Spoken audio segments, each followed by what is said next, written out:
तो आ गए आप। आ गए हो तो चैनल को सब्सक्राइब कर लेना, वीडियो अच्छी लगे तो लाइक और शेयर कर देना और हाँ, बेल आइकन जरूर दबा देना ताकि आपको नई वीडियोस की नोटिफिकेशन मिलती रहे। स्टोरी एनिमीडिया, कहानियों की नगरी।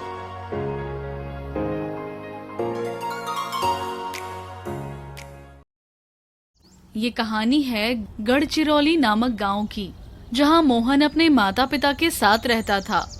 मोहन वहीं के एक कॉलेज में पढ़ रहा था। उसी की क्लास में एक लड़की रोहिणी भी पढ़ती थी। मोहन और रोहिणी एक क्लास में होने के बावजूद एक दूसरे से बात भी नहीं करते थे, पर उनकी नजरें एक दूसरे से हटती ही नहीं थी।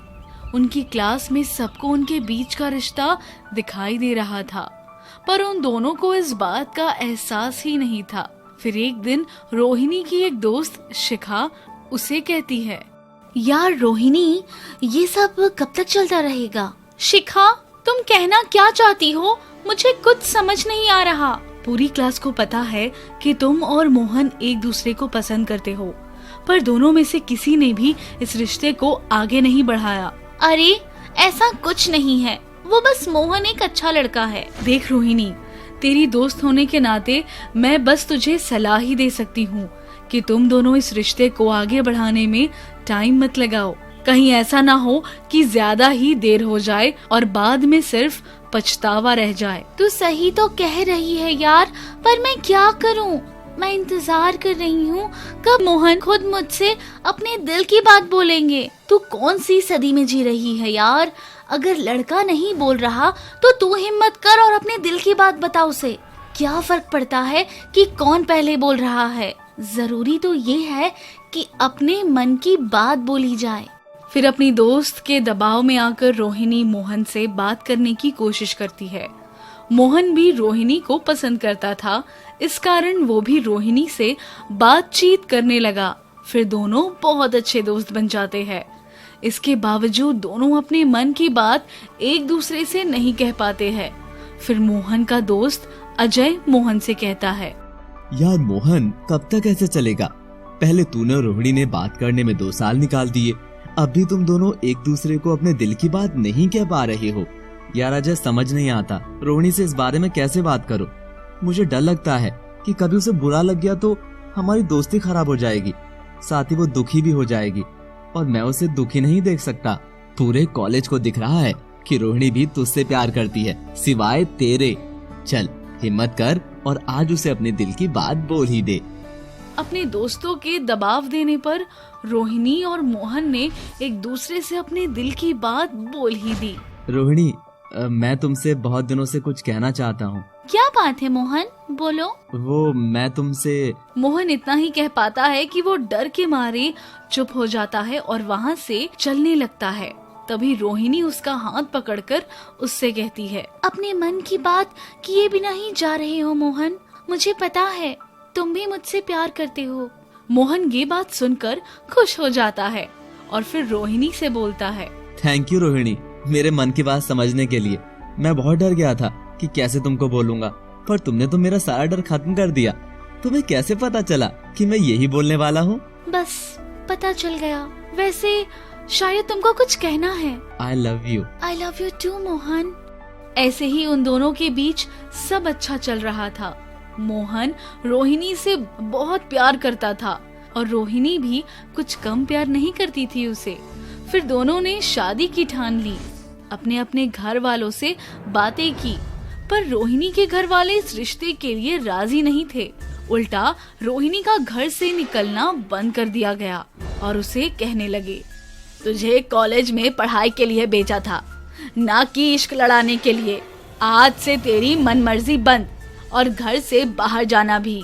माँ, मोहन एक बहुत अच्छा लड़का है, मुझसे बहुत प्यार करता है। आप लोग उसे एक मौका तो दीजिए। अपनी बकवास बंद कर और भूल जा उस लड़के को। मैं जीना छोड़ सकती हूँ, पर मोहन को नहीं भूल सकती।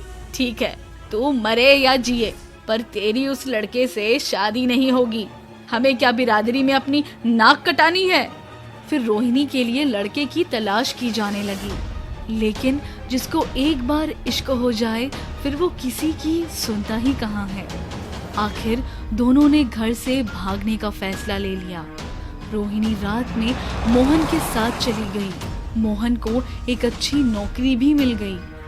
सब अच्छा चल रहा था। दोनों अपनी लाइफ में बहुत खुश थे। फिर एक दिन ऑफिस से आते वक्त मोहन का एक्सीडेंट हो जाता है। इस बात का पता जब रोहिणी को चलता है तो वो पागल सी हो जाती है।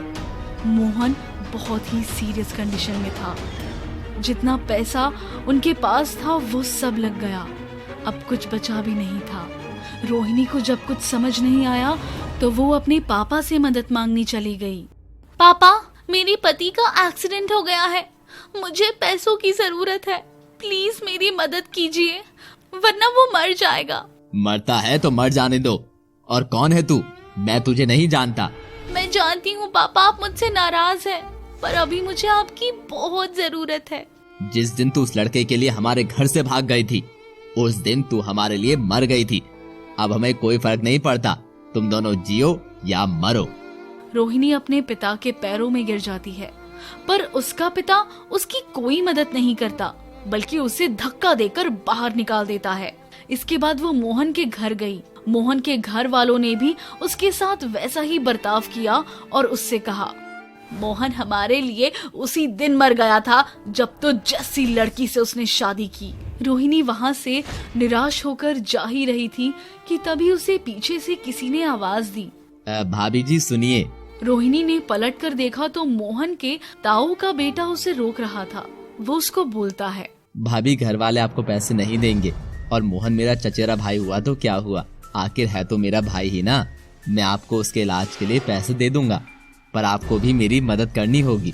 जब भी मुझे आपकी मदद की जरूरत होगी मैं आपसे कह दूंगा। दिनेश भैया, मैं आपका ये एहसान जिंदगी भर नहीं भूलूंगी, और जब भी आप कहेंगे मैं आपकी मदद जरूर करूंगी। फिर दिनेश रोहिणी को अपने घर लेकर गया और उसे पैसे दे दिए।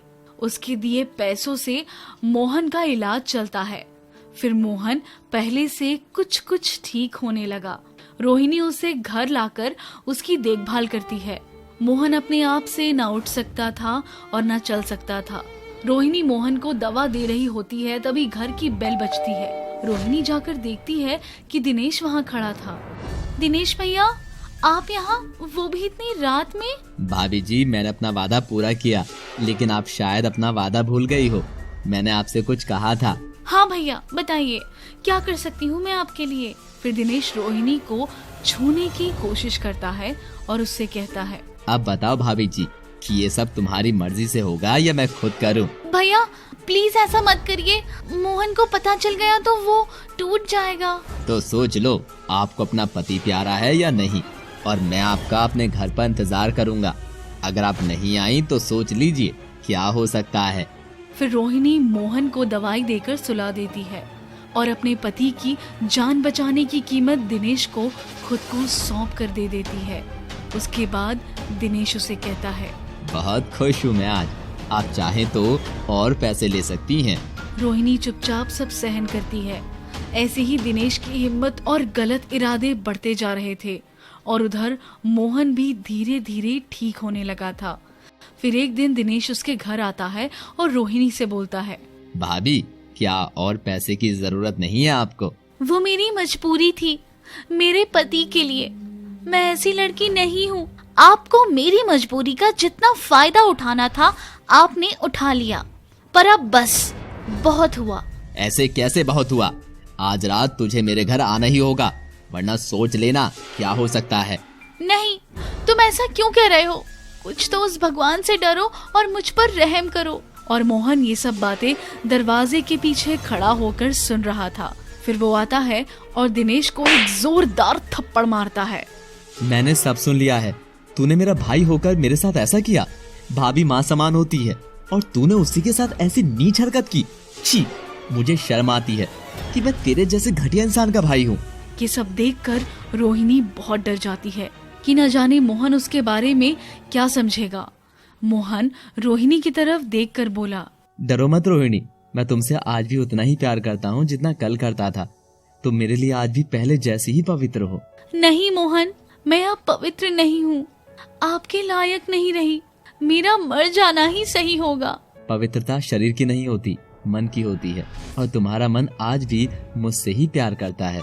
फिर मोहन दिनेश को पुलिस के हवाले कर देता है और वो दोनों फिर से पहले की तरह अच्छे से रहने लगे। चैनल को सब्सक्राइब कर लेना, वीडियो अच्छी लगे तो लाइक और शेयर कर देना और हाँ, बेल आइकन जरूर दबा देना ताकि आपको नई वीडियोस की नोटिफिकेशन मिलती रहे।